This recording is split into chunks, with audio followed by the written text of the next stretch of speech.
So when it comes to Johnny Depp and the claims levied against him, I am amazed at what a certain nameless person has to say versus pretty much anyone that isn't one of her BFFs. Take Officer Melissa S. here. Under sworn testimony, she says some fascinating things that contradict a certain narrative, and that's what you and I are going to examine today.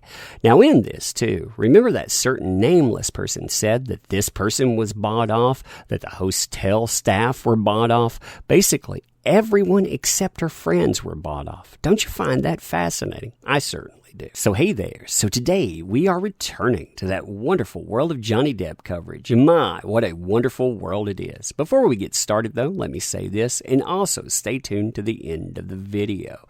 If you like this kind of content, you want to help the channel out, consider subscribing to it. If you have subscribed, make sure you're still subscribed because we seem to be having a lot of problems with that. Also, if you like this content, want to help the channel out, consider checking out the links in the description.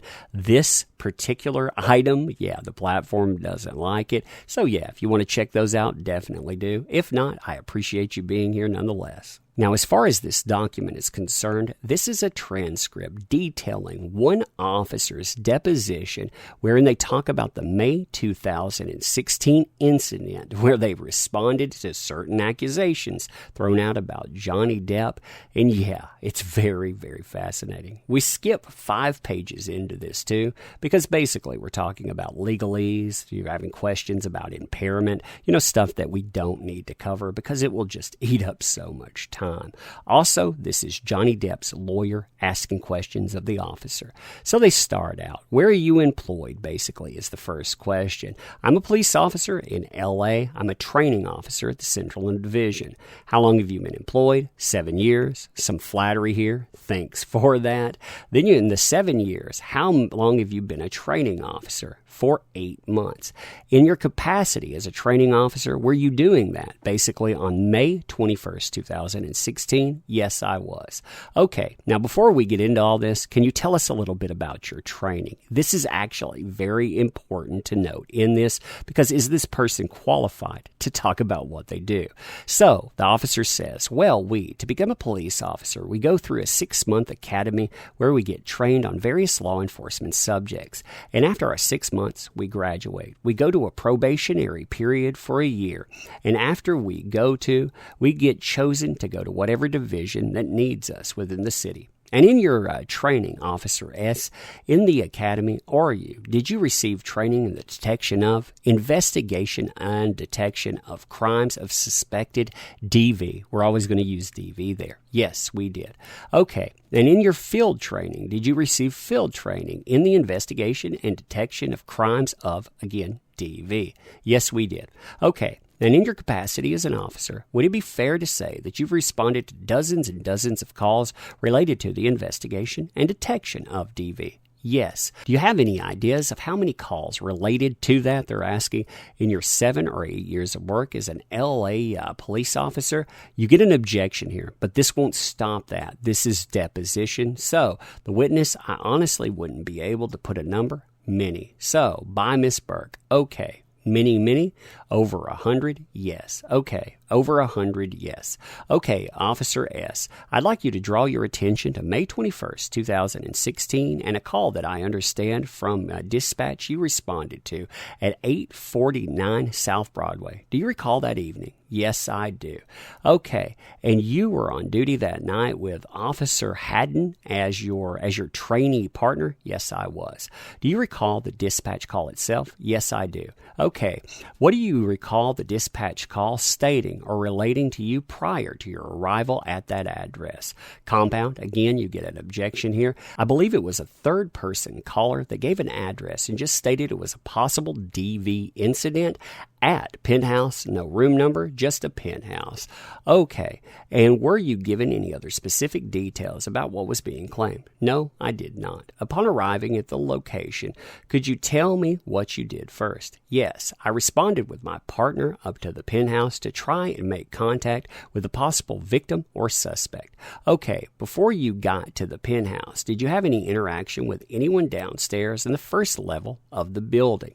I believe we asked the receptionist if we can go up to the penthouse, and I believe she scanned us up. But other than that, we did not. Okay, so prior to getting in the elevator, you did not have any contact with any man or woman in the lobby other than whomever assisted you in getting to the elevator. Correct. Okay, what did you travel in the elevator with Officer Haddon? Yes, I did. Okay, and there was anyone else in the elevator? No, there was not. Okay, can you tell us, Officer S., what happened when you arrived at the penthouse level in the elevator and left the elevator? Yes, we exited the elevator and we attempted to door knock the penthouse and we did not receive an answer. So we tried to listen for possible signs of DV, glass breaking, fighting, shouting. We heard nothing. So we responded to the outdoor courtyard and we tried to make contact, tried to see if there was anyone outside. There was a woman in the gym, but it was obvious she was not related to the incident. So we responded back in the hallway, and we were met by a gentleman, a white male. And the white male, can you describe his physical appearance other than white male? You know what? I don't recall details of him, just generic white male. Wow, he really stood out there. He didn't look like he was under duress or distress or anything. Okay, did he give you a name? Do you recall? No, he did not give his name. Okay, what did he tell you, if anything? He actually approached us as we were walking back into the hall, and he asked us if we were here for a call, and we advised him that we were here for a possible DV incident. And he just stated, she's in my apartment. And I said, okay, who is she? He said, the one that lives there. The one that lives there. That's creepy. So I asked him if he could explain to us what happened, and he didn't give us any details. He said everything is okay, it's fine, and she's in the apartment with my girlfriend. And I said, okay, I just need to speak to her, whoever she is. He said, okay, just wait here, and I'll go inside and grab her. So me and my partner waited outside. Okay, let me just stop and slow you down a little bit. Okay.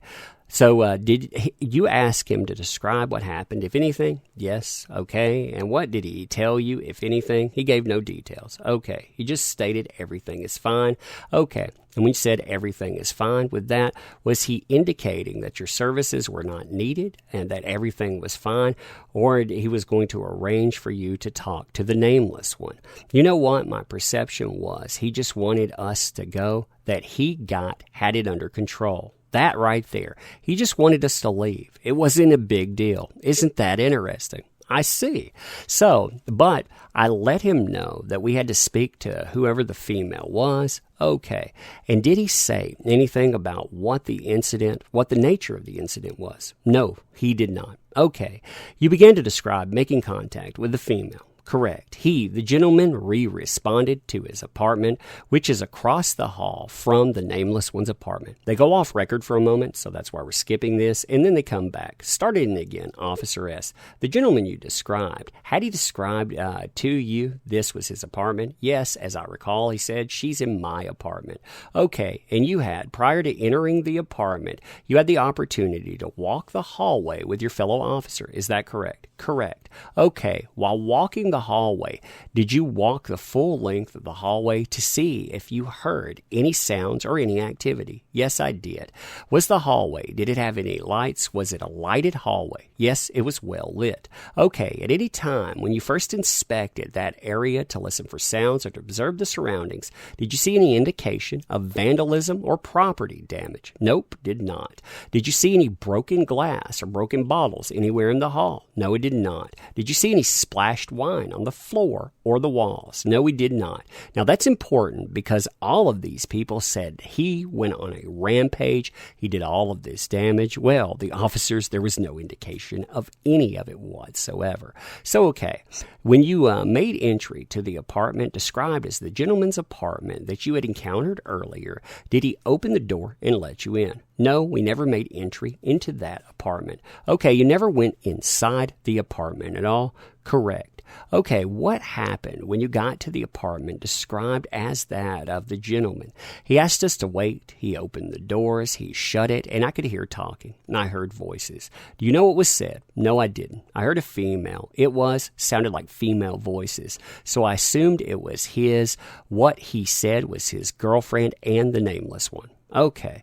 And after I heard voices, I knocked again. I said, "Sir, I need you to open the door." And that's when the nameless one came out with his girlfriend, and he responded to the hall too as well. Okay, when you said you knocked again, how long were you left waiting before he first shut the door and when you knocked again? It was probably 30 to 40 seconds. Okay, and then you knocked again. Correct. And did he immediately answer, or did you have to wait again? Immediately, one of the females opened the door and came out. Okay, into the hallway. I don't recall which female it was. Okay, and eventually, did you make contact with someone you came to know as the nameless one? Yes, I did. Okay, let's talk about that. Okay, so showing you what will be marked as Exhibit B. Exhibit B. Do you recognize this person? Yes, I do. And is this person you came to know at some point was the nameless one? Yes. Okay, tell me, Officer S., when the nameless one first came out of the apartment, did you speak with her? Yes, I did. And just for the record, the last question, did I know it was the nameless one? I didn't. The entire call, she would not give me her name, and I did not recognize her. I didn't know who she was, and I found out probably 2 weeks later. Wow, she's really famous there, isn't she? So, okay. So, and I meant to see if you didn't, who you later came to learn was the nameless one. Yes, I learned later because that was my understanding as well. When you first came into contact with the nameless one, can you tell me, were you speaking to her directly or was your partner? I was. Can you tell me what you said to her? Well, she was crying, and I asked her, "Are you okay?" She said yes, and from her body language, it was very clear that she did not want to speak to us. She looked upset. So I asked her, "Do you want to go into your apartment so we can talk in private?" And usually, as a female officer, the female will open up to us in private. She said yes. Can my friend come? I said yes. So the nameless one, her friend, and I went into the apartment. Okay, now before you go into the apartment, Officer S., did you have the opportunity to be close with the nameless one and look at her physically? Yes, I did. Okay, and you had the opportunity to observe her face and her body, correct? To the extent you could see anything. Do you recall what she had on? I do not recall what she had on. I don't recall if I seen her arms. I just know I seen her face, okay? And she had no injuries. Okay, let's talk about that for a second. You, as part of your training in the investigation of potential DV incident, I'm assuming you deal with plenty of folks who indicate that nothing happened when something happened, correct? Correct. And likewise, you deal with folks who indicate that something happened when possibly nothing happened, correct? Correct. Okay, in this incident, I am assuming whatever the nameless one was telling you, you were still independently investigating any indication, any signs that a crime had been committed, correct? Correct. Okay. And part of the reason that you look at the person and you look at their physical condition is to determine whether there had been any potential assault, correct? Correct. And when you first encountered the nameless one, you testified earlier that she was crying, correct? Correct. But that you got to look at her face, correct? Correct. And you could describe, did you see any marks of any kind on her face at all? No, I did not. Did you see any signs of swelling or injury to her face at all? No, I did not. Okay, did you see any bruises or marks under either eye? No, I did not. Did you see any bruises or marks of any kind on her cheeks? No, I did not. Okay, at the point that you discussed with her speaking, you began to testify earlier that you went to another location. We went just across the hall, okay, to where her apartment was. Okay, and then is that where she said the incident had occurred? She never stated that the incident occurred. She didn't give me any details. Okay, so you who suggested they go to her apartment. I asked her if she would like to go next door. I asked if she lived there. She said yes. She nodded her head. I said, okay, would you like to talk in there? She said yes. Okay, when you got to the door, did she open the door? Yes, she did. Okay, you went inside the penthouse? Yes, I did. Okay, and did your partner go inside the penthouse? He did after a couple of minutes. Okay. And who else went inside, if anyone, besides you and the nameless one? Her own known female friend that was next door with her. Okay, when you got inside the apartment, did you have the opportunity to see the inside of the penthouse? Yes, I did. Okay, can you describe to me where the sofa was located in the penthouse? Yes, there was. Okay, and is that where you spoke with the nameless one or somewhere else? Yes, she was standing in front of the sofa in the entryway. Okay, and you were inside the penthouse. Did you see any broken glass of any kind? No, I did not. Did you see broken picture frames of any kind? No, I did not. Did you see any wine bottles on the floor or broken in any manner? No, I did not. Did you see any spilled wine or any kind of spilled liquids of any kind? No, I did not. So here we have the police officer refute number 1, the destruction of other property outside of the penthouse. Number 2, the penthouse itself, and number 3, anything that has supposedly happened to the nameless one. So continuing. Okay, and you had an opportunity to observe the various parts of that penthouse. Yes, I advised her when she refused to speak to me. I advised her that I would need to check the location to make sure that there was nobody hurt and there were no suspects. And she agreed, and her male friend pointed us to where we could check inside the house. Okay, now while you were still in the living room of the penthouse, am I correct that there is also a kitchen in the area? Yes, it's one large space. Okay, did you have the opportunity to equally inspect that area? Yes, I did. Was there any shattered glass anywhere? No, there was not. Any broken bottles? No, there was not. Any broken picture frames? No, there was not. Spilled wine of any kind? No, there was not. Other liquid on the floor that you could detect? Not that I seen. Okay, did you sit with the nameless one at any point on the sofa to speak with her? No, I did not. Okay, did she sit on the sofa at any time on the sofa with when she was speaking to you? I believe after we checked the location, she sat down on the sofa with her friend. Okay, we'll get back to that. Before you did a sweep or a check of the rest of the penthouse, did you have an opportunity to speak with the nameless one when you were in the apartment? Yes, I did. Okay, could you tell us about that conversation? Sure. I asked her what happened. Opening question. She said nothing, then she continued to cry. I said, who do you live with here? She shook her head as if she did not want to answer. I asked, are you hurt? Do you need an ambulance? She shook her head no. At that point, I asked her if she would mind if I check her apartment, and that's when she said no. And any time in the conversation, did she say that she'd been struck with any object or had been hit by any person? Now again, there's an objection there. Nope, she did not. Okay, and did she say that she had been assaulted in any way by any other human being? No, she did not. Was there a reference to any verbal dispute at any time that she had? I believe I asked her if she had a verbal dispute. Often when victims deny any sort of physical altercation, I ask if it was verbal. Again, I got the same response. She just shook her head. She did not want to talk to me. Okay. Did you ever ask her who her husband was? I believe so. I got no answers. She refused to give me any answer. Okay. When she otherwise cooperative, or would you describe her demeanor as uncooperative? Again, an objection here. During your encounter with her, same objection. I don't want to call her uncooperative, but she was not forthcoming. She refused to speak with me. She did not answer any of my questions. I guess you could call her uncooperative. Okay, fair enough. Fair enough. Was there anything else she told you prior to you undertaking a sweep of the apartment? No. Okay.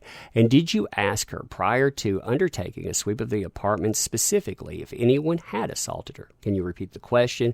They repeat it there. Yes, I did ask her. What did she say? Again, I got no answer. Just, okay. And then at some point you undertook a sweep. Yes, okay. And you inspected the upstairs and downstairs of the penthouse? Yes, I did.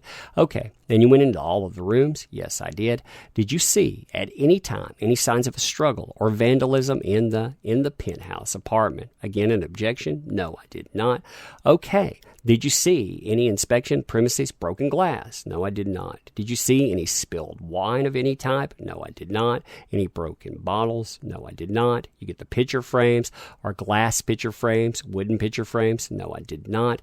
Did you also undertake an inspection of the other penthouses connected to the residence? Yes, I did. Okay, tell me about that. How did that occur? After we completed the sweep of the first penthouse that we were all standing in, the male advised me that the next penthouse also belonged to the nameless one, and he walked us over, unlocked the door, and my partner and I did a sweep of that. Okay, penthouse as well. Can you describe what you saw in the penthouse? Yes. It had many racks with a lot of white clothing. I remember asking the male, "Oh, do they sell clothing? Are they?" And he's like, "Oh, yeah, they design clothing and jewelry." And I said, "Oh, okay." Just making conversation. I said, "Okay." And I remember continuing upstairs, and we checked the whole loft, and everything seemed ordinary. Okay. In your entry to the place where they had described making jewelry and clothing, did you see any other people as you and Officer Haddon went in? No, we did not. Was there a gentleman with you at that time? Yes, he was.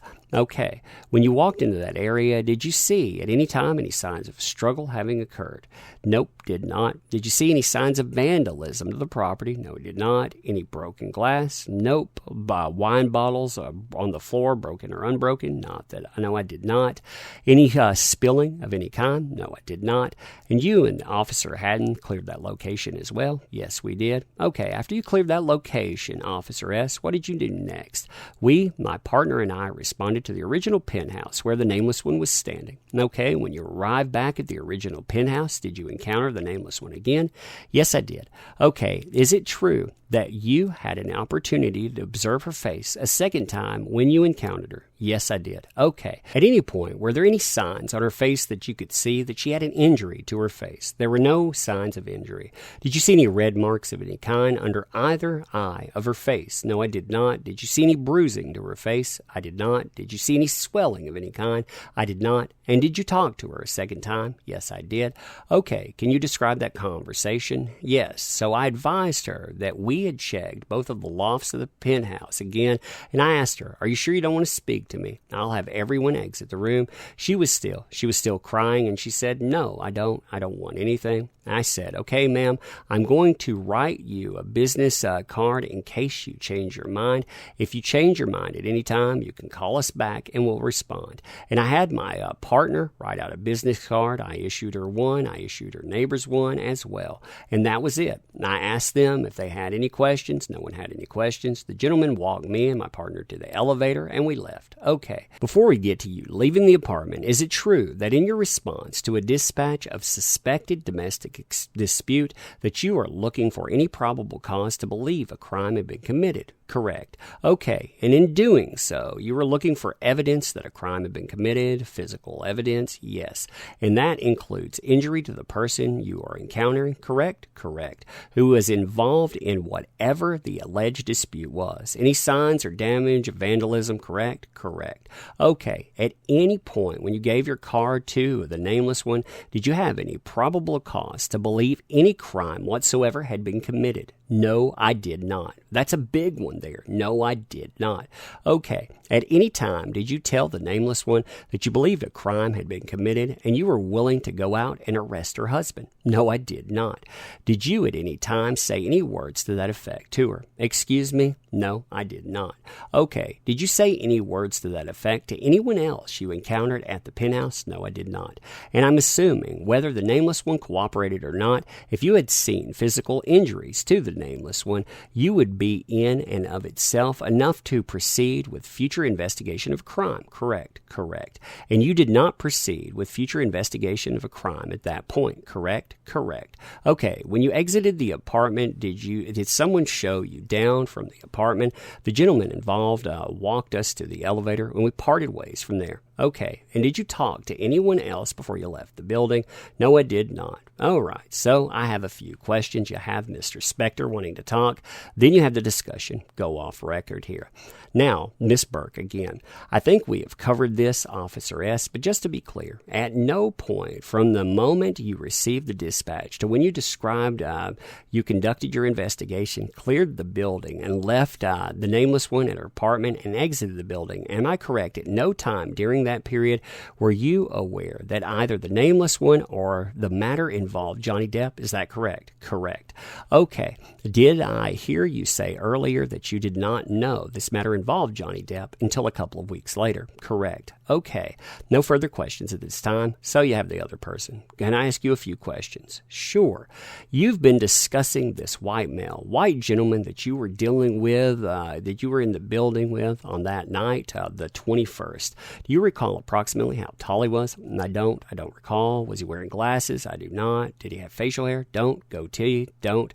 Earlier you testified you spoke to the nameless one. Is that correct? Correct. Do you recall anything in particular about her hair? I do not. Thank you. No further questions. Now that, of course, is to bring in some kind of speculation that the officer doesn't truly recount. But again, remember what she was looking for in this stuff. She wasn't looking at the hair. She wasn't looking at this guy who was in the hallway. She was looking for specific things like broken items. She was looking for any type of struggle. She was looking for any sign of altercation on the person of the nameless one. Didn't find that. So you have this go down a little bit more, and then further examination. Okay, I did neglect to ask you one question.